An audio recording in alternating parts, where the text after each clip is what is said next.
प्रातः क्लास चल रहा था 28 जनवरी 1968। रविवार को छठी पेज की दूसरी तीसरी लाइन में बात चल रही थी अकाल तख्त की।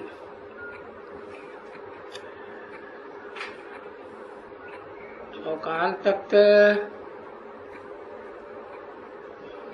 दिखाया हुआ है जिसके ऊपर जाकर के वो बैठते हैं। अभी अकाल तख्त का अर्थ भी नहीं है कोई,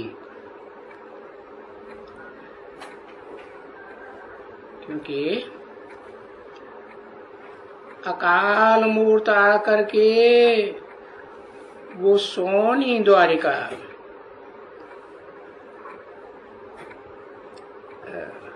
सोने के उनके मंदिर में बैठी थी क्या?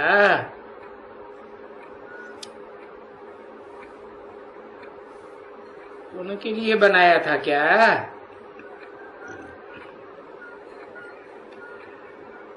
जिसको काल कभी कोई खाता ही नहीं। तो सभी हैं बनाए हुए मनुष्यों के, आर्टिफिशियल। जो जो कुछ बुद्धि में आता है सो बनाते रहते हैं, या जो कुछ भी दूसरे कोई कुछ कहते हैं करते रहते हैं। जो भी करते रहते हैं कहते रहते हैं उसका अर्थ तो कोई भी नहीं समझते।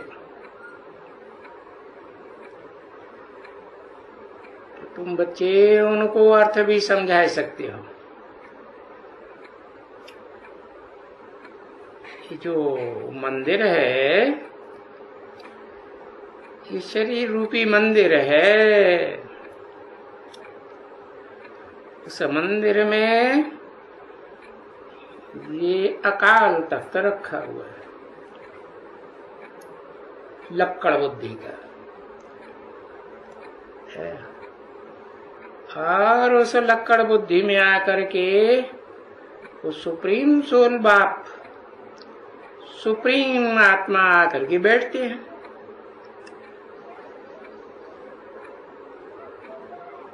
है तो बाप ना, और वो सबका बाप है। इसलिए तुम लोगों ने चित्र बनाया है कि भाई सबका बाप है एक।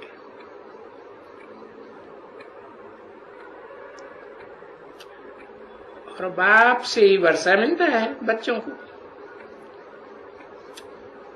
वो आत्माओं का बाप है। तो जो आत्मिक स्थिति में स्थित होते हैं उन बच्चों को पहले पहले वर्षा मिलता है। ऐसे आत्माएं तो सब है, परंतु पुरुषार्थ करके स्थित होने की बात है कायदे अनुसार। बाप से ही बच्चे सीखते हैं।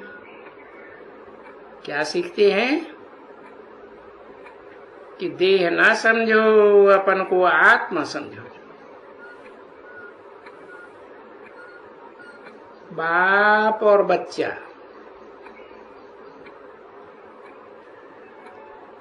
उसका मतलब ही है कि बच्चे को बाप से वर्षा मिलता है। और यहाँ बाप है निराकार, आत्मा भी निराकार है। तो निराकार आत्माओं को निराकार बाप से निराकारी ज्ञान का वर्षा मिलता है।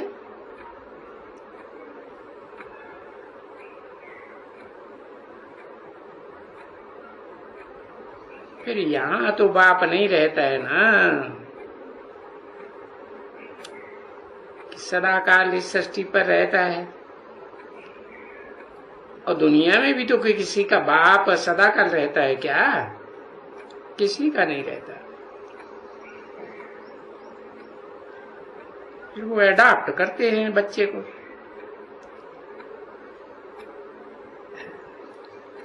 कोई को बच्चा नहीं होता है तो अडॉप्ट करते हैं। परंतु सतयुग में तो ऐसे नहीं होता है कि जो बच्चा अडॉप्ट करना पड़े। नहीं, सतयुग में तो बिल्कुल ही पूरा अपना बाप होगा और अपने बाप का वर्षा मिलेगा।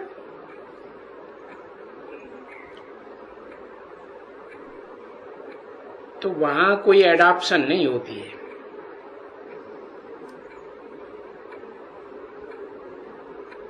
या तो ये बीमारियां वगैरह है किस्म किस्म की इस दुनिया में,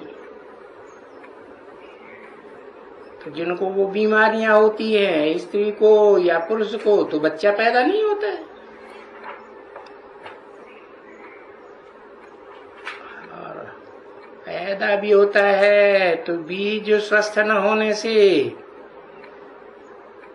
सड़ जाता है, फलाना हो जाता है, टीरा हो जाता है, कुछ भी हो जाता है। बाकी वहां स्वर्ग में सतयुग में तो ऐसी बातें नहीं होती है ना। वहां तो कायदा ही है कि वहां तो बाप से ही एकदम वर्षा मिलना है। तो वहां एडॉप्शन की कोई दरकार ही नहीं होती नहीं। तो यहां फिर एडॉप्शन होने का है, तभी वो बोलते हैं। हाँ, चाचे को बोलेंगे, और चाचा भी अगर बच्चे को अडॉप्ट करता है तो उनको भी अडॉप्शन मिलती है। फिर ऐसा भी कह देती, अरे परंतु वो कोई सच्चा बाबा थोड़ा ही है। ये तो सच्चे बाबा की बात है ना। और ये भी देखो,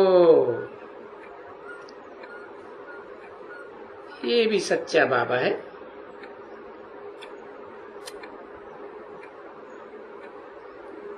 वो दुनिया में कोई सच्चा बाबा थोड़े ही होता है, सच्चा बाबा नहीं ठहरा। वो तो कहेंगे आर्टिफिशियल, आर्टिफिशियल बाबा किया। और यहाँ तो तुम बच्चों को समझाया जाता है कि बाप माना बाप, जिससे तुम आत्माओं को जन्म मिलता है। तो यहाँ भी बाप से ही तुमको जन्म मिला है ना।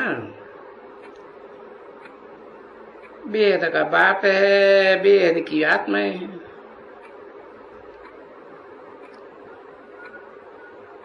जिस बाप से जन्म मिलता है तो तुम बाबा बाबा करते रहते हो। तो इसको कहा जाता है फिर मर जीवा जन्म। उस देह के जन्म से मर गए और आत्मिक रूप में जन्म ले लिया, यानी उस देह की दुनिया से मर गए, देह अभिमानियों की दुनिया से मर गए, उस देह के बाप से जैसे मर गए।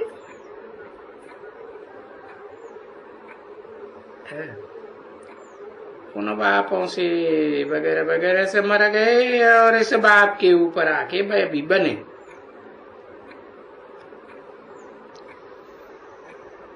भले वो बाप भी है, मर नहीं जाते, मर नहीं गए, न खुद मरे। हाँ,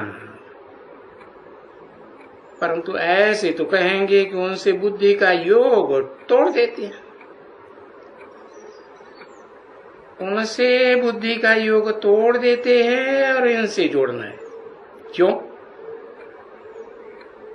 उनसे प्राप्ति तो होती है, अल्पकाल के वर्ष की प्राप्ति, एक जन्म की प्राप्ति। देह का बाप है ना। देह तो एक ही जन्म से कनेक्टेड है ना, और ये आत्मा तो अनेक जन्मों से कनेक्टेड है। तो ये आत्माओं का बाप है, इनसे जोड़ना होता है। क्यों जोड़ना होता है?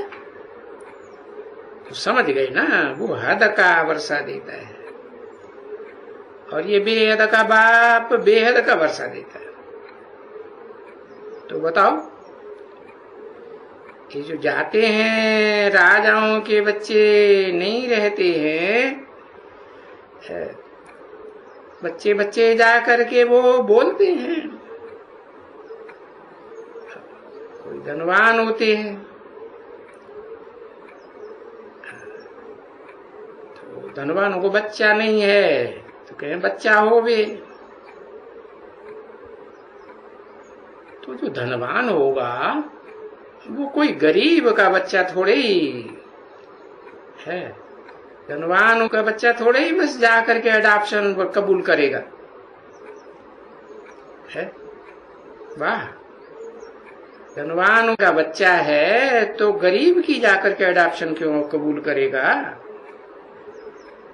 सोचेगा हम जा करके छोड़ करके ये जागीर दूसरे को बाप क्यों बनावे, वो तो गरीब है।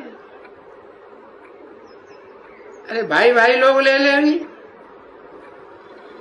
और हम जाके गरीब बने। तो ऐसा तो कोई मुश्किल ही बच्चा होगा धनवान का जो गरीब की अडॉप्शन कबूल करे, गरीब बाप की। अरे यहाँ तो कोई भी नहीं होगा।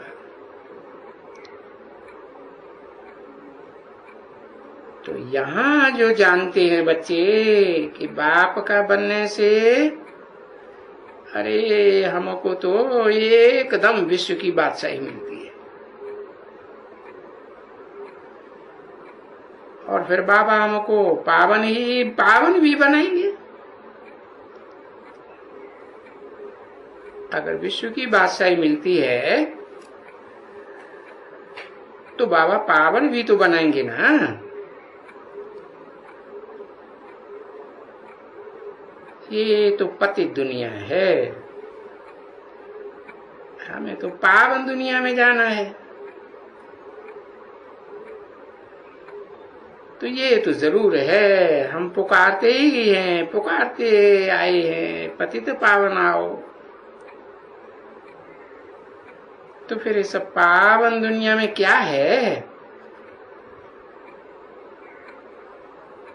पावन दुनिया में अगर यहाँ है तो बादशाही है, और वो तो बादशाही है शांति धाम।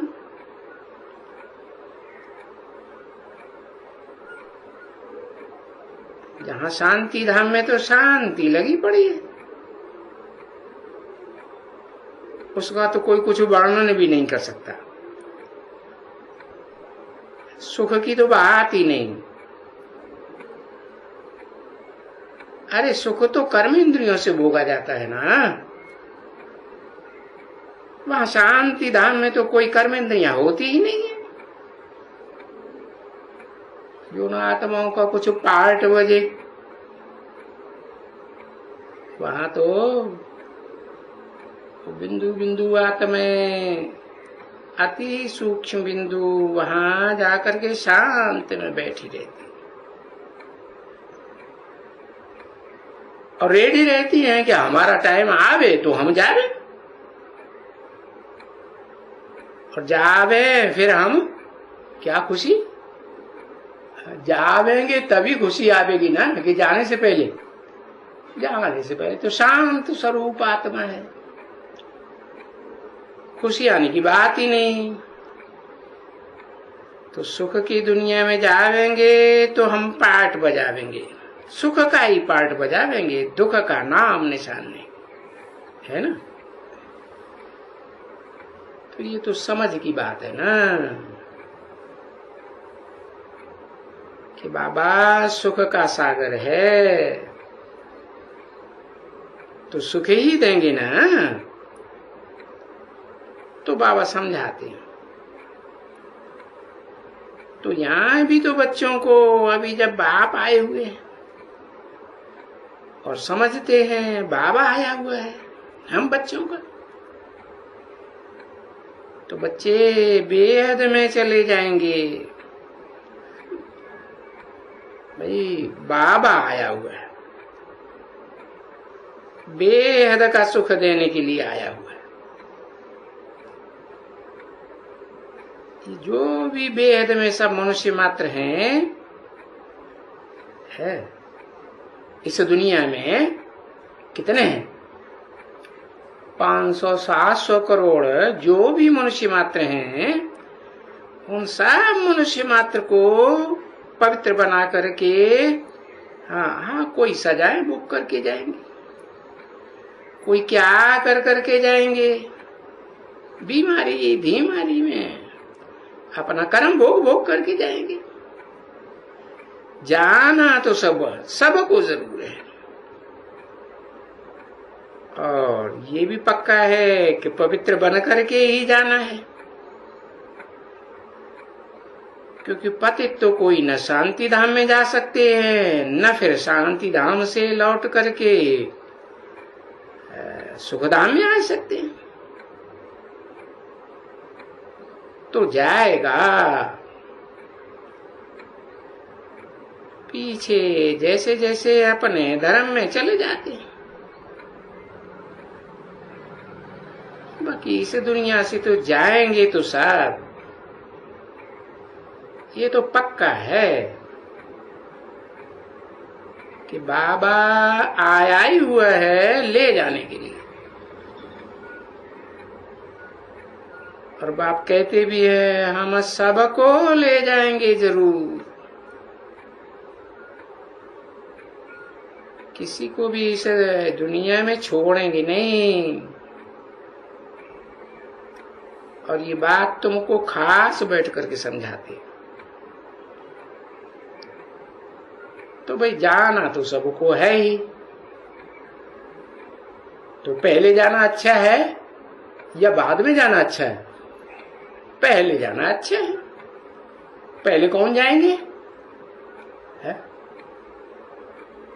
जो देह से मरेंगे, देह की स्मृति में मरेंगे वो जाएंगे, या आत्म की स्मृति में जाएंगे मरेंगे तो जाएंगे? आत्म की स्मृति में जितना पक्के होंगे उतना जल्दी जाएंगे। तो आगे क्या क्या पार्ट बजाते हैं सो तो आगे चल करके देखना है। इस समय तक जो पार्ट बजा है सो तो पास्ट हो गया, और जो पास्ट हो लिया वो तो अच्छी तरह से समझ लिया ना।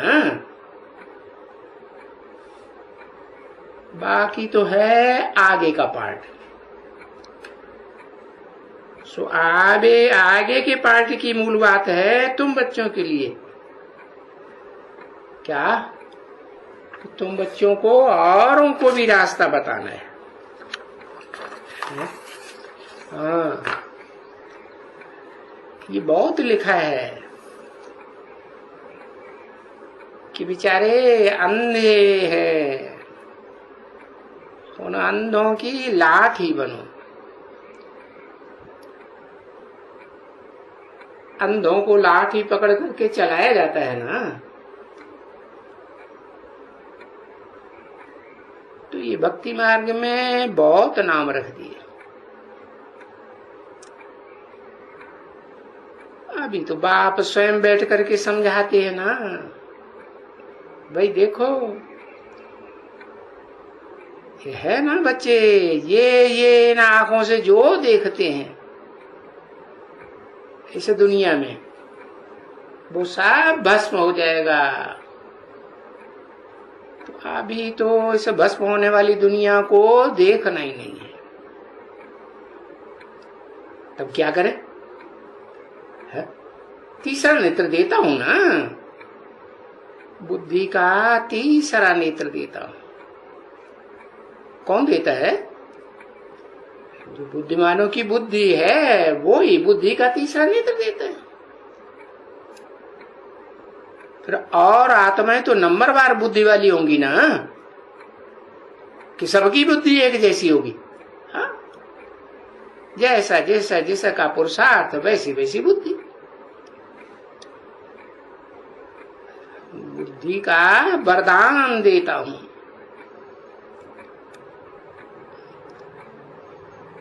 तो वो ज्ञान का है तीसरा नेत्र। तो अभी है ज्ञान का तीसरा नेत्र। बाकी अभी इसका ये मतलब नहीं है कि हाँ कोई तीसरा नेत्र निकल आता है, जैसा उन्होंने चित्रों में दिखाई दिया है। महाकाल को तीसरा नेत्र लगाई दिए, तो समझते हैं उनको कोई तीसरा नेत्र होगा। जो उनको ये तीसरा नेत्र खड़ा हुआ दिखाते हैं, बाकी दो नेत्र पड़े हुए हैं। अरे बहुत हैं जो ऐसे तिलक देते हैं, बड़ा लंबा लंबा तिलक देते हैं। तो उन्होंने सुना है ना, ये खड़ा नेत्र है और ये हैं दो पड़े नेत्र। तो उन पड़े नेत्रों के बीच में तीसरा खड़ा नेत्र के रूप में बड़ा लंबा तिलक देते हैं। तो अभी तो ये बुद्धि का नेत्र है ना बच्चे।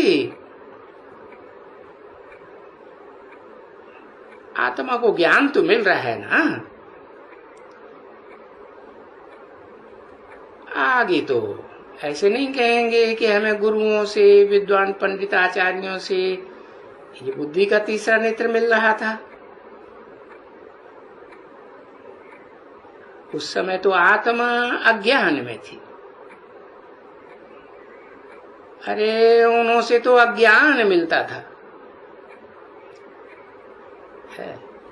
ये इस दुनिया की अज्ञान भरी बात है। और ये इस दुनिया की पढ़ाई इतना पढ़ते गए जन्म जन्मांतर, और नीचे दुख की दुनिया में डूबते गए। तो ये तुमको उस दुनिया के लिए पढ़ाई मिलती है जहां दुख का नाम निशान नहीं होगा। अखूट सुख का भंडारी बाप है, तो सुख का रास्ता ही बतावेंगे ना। तो ये बेहद का बाप उस बेहद की दुनिया का टीचर है, और तुमको पढ़ाते यहाँ है संगम युग पर। और फिर इनका वो कह ही देते हैं कि तुम्हारे पद नई दुनिया में मिलने वाले हैं, अमरपुरी में। ये तो मृत्यु लोक है। मैं जो भी पुरुषार्थ कराता हूँ, जो भी ज्ञान देता हूँ, वो अमर लोक के लिए देता हूँ, सुख की दुनिया के लिए देता हूँ। यहाँ मृत्यु लोक में नहीं। बहुत से ऐसे बुद्धू हैं जो समझते हैं तो भगवान आया हुआ है तो हम दुखी क्यों हैं, हम नरक में क्यों पड़े हैं। अरे ये तो तुम्हारा पूर्व जन्मों का हिसाब किताब है ना, वो तुम्हें ही भुगतना पड़ेगा, भगवान थोड़ा ही भुगतेगा एक एक का। तो हम तो संगम युग में पढ़ाते हैं तुम बच्चों को, और ये तुमको पढ़ाते हुए वो जानते हैं कि इनको पढ़ाता हूं उनके लिए। और बाकी जो भी है आत्माएं, वो भी सभी यहां से वापस जाएंगे। कौन सी बाकी? जो उस स्वर्ग में नहीं जाती जहां सुख ही सुख होता है, दुख का रिंचक नाम मात्र भी नहीं होता। तो उन आत्माओं को भी जो स्वर्ग में अखूट स्वर्ग के भंडार में नहीं जाती है, उनको भी तो वापस जाना है ना। वो भी ये बच्चे पुरुषार्थ करते रहते। आगे चल करके बहुत आवाज निकलेगा। देखो, कोई विलायती के लोग आते हैं ना यहाँ, वो तो कोशिश करते हैं कि उनको भी हम समझावें कि दुनिया का चक्कर कैसे फिरता है। तो आएंगे ना जरूर यहाँ। अभी तो टाइम बहुत पड़ा हुआ है। क्या कब की बात बताई? 68 की बात बताई ना। कितना टाइम पड़ा हुआ है? कहेंगे कितना टाइम? अरे 50 साल से ऊपर का टाइम पड़ा हुआ है उन आत्माओं के लिए जो अखूट सुख के भंडार स्वर्ग में नहीं जाती हैं, इस दुनिया में आती हैं। यहां भी तो पहले जन्म में तो सुखी होंगी ना, जीवन में दुख दर्दों से मुक्त अनुभव करेंगी कि दुख का अनुभव करेंगी? सुख का ही अनुभव करेंगे। तो आएंगे जरूर, आएंगे और ये समझेंगे। हो सकता है कोई सुन लेवे कि यहां भी राजयोग सिखलाया जाता है। अभी हमने तो सुना था साधु सन्यासियों से, अरे वो तो झूठ बोलते थे कि हम भी भारत का प्राचीन राजयोग सिखलाते। अभी जानेंगे कि यहाँ तो भगवान आया हुआ है, सच्चम सच राजयोग सिखाई रहा है। तो पता नहीं ये क्या क्या आगे चल के होगा। अब आगे चल करके जो कल पहले हुआ होगा सो देखा जाएगा। पर विवेक तो कहता है कि ढेर के ढेर आ जाएंगे सीखने के लिए, और बहुत आएंगे। आए तो बहुत ही है, कल पहले भी आए, और क्यों क्यों क्यों कहते रहते हैं। प्रश्न बहुत आते हैं। तो तुम आते हैं देखने के लिए, तो बाहर में लालच करते ही हैं कि भाई हम भी अंदर जावे। तो देखो भाई कितनी बड़ी बड़ी क्यू लगती है, कहां से कहां तक है? आबू से लेकर के माउंट आबू तक लगातार क्यू लगी रहेगी, क्यू टूटेगी ही नहीं। तो बाबा को फिर लिखा था कि ये जो कितना बहुत बहुत दूर से खड़े खड़े आकर के लाइन में खड़े रहते हैं, तो पीछे देखो क्या होगा। वो जो कुछ होगा सो हम आगे चल करके देखेंगे। ओम शांति।